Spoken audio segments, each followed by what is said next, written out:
4 straordinari miracoli eucaristici a Gela. Salve a tutti carissimi, oggi voglio parlarvi di un evento eccezionale, anzi di una serie di eventi eccezionali, perché praticamente a Gela nel giro di pochi giorni si sono verificati una serie di miracoli eucaristici, ma andiamo a vedere quello che è successo. Innanzitutto, bisogna dire, ecco, che la chiesa in cui si sono verificati questi miracoli eucaristici è una chiesa che è rimasta e rimane ancora adesso nell'anonimato, perché si ha paura che venga presa d'assalto da parte dei fedeli, sia di Gela che un po' di tutta Italia e di tutto il mondo, considerato la straordinarietà insomma degli episodi. Sappiamo, ecco, che questi miracoli eucaristici si sono verificati a pochi giorni di distanza l'uno dall'altro. E quindi si sono verificati in particolar modo nel febbraio del 2022, quindi circa un anno fa.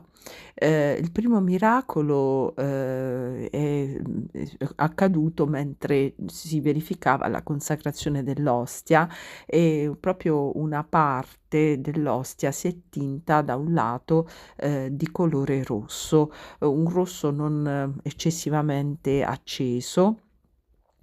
Un secondo miracolo si è verificato sempre durante la consacrazione, quando a un certo punto durante la consacrazione nell'Eucaristia, proprio al centro, si è venuto a creare un piccolo foro dove ha iniziato a passare un sacco, moltissima luce, ecco, una luce veramente abbagliante.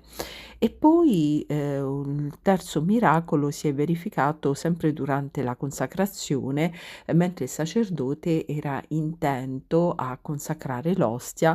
A un certo punto sull'ostia si è materializzato un bassorilievo che rappresenta il volto di Cristo, che è stato visto benissimo sia dal sacerdote che dai fedeli.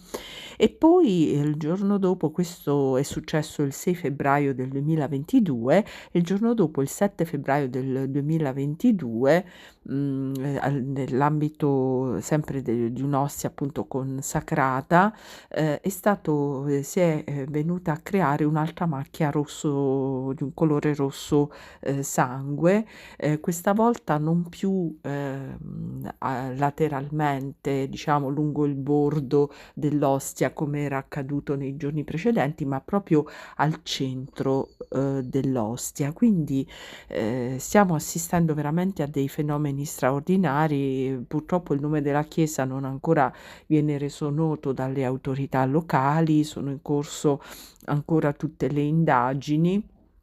E stiamo attendendo un po' quelli che sono i risultati, per vedere se chiaramente, facendo tutte le analisi del caso, il gruppo sanguigno risulterà come quello del miracolo eucaristico di Lanciano AB, quindi il gruppo sanguigno tipico dei ricevitori universali, no?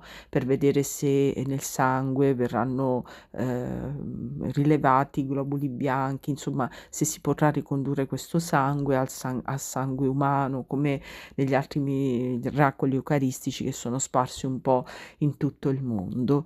E ringraziamo il Signore per queste straordinarie manifestazioni che ci sta dando della sua presenza viva e reale, che i fedeli sanno esserci nella Santa Eucaristia. Sappiamo che è il cuore stesso di Gesù che pulsa, che batte, che comunica a se stesso, e vuole solo attraverso questo Santissimo Sacramento divinizzarci, farci diventare come Lui, e attendiamo fiduciosi insomma tutti i riscontri dovuti appunto che verranno fatti chiaramente da parte della scienza. E sappiamo ecco che questi segni in genere vengono dati, vengono dati a Iosa soprattutto ecco, quando siamo di fronte ad una svolta epocale. Cristo l'ha detto nel Vangelo, ci saranno segni straordinari in tutto il mondo, ecco, anche se non sarà subito la fine. Quindi confidiamo nel Signore, ammiriamo questa ennesima meraviglia del suo amore e questi segni straordinari che in genere sono sempre fonte di benedizione per chi ci crede, per chi li ammira, per chi li adora, e raccogliamoci in preghiera e attendiamo insomma ulteriori sviluppi di questi straordinari eventi. Grazie per l'attenzione. A presto da Annie Brighton.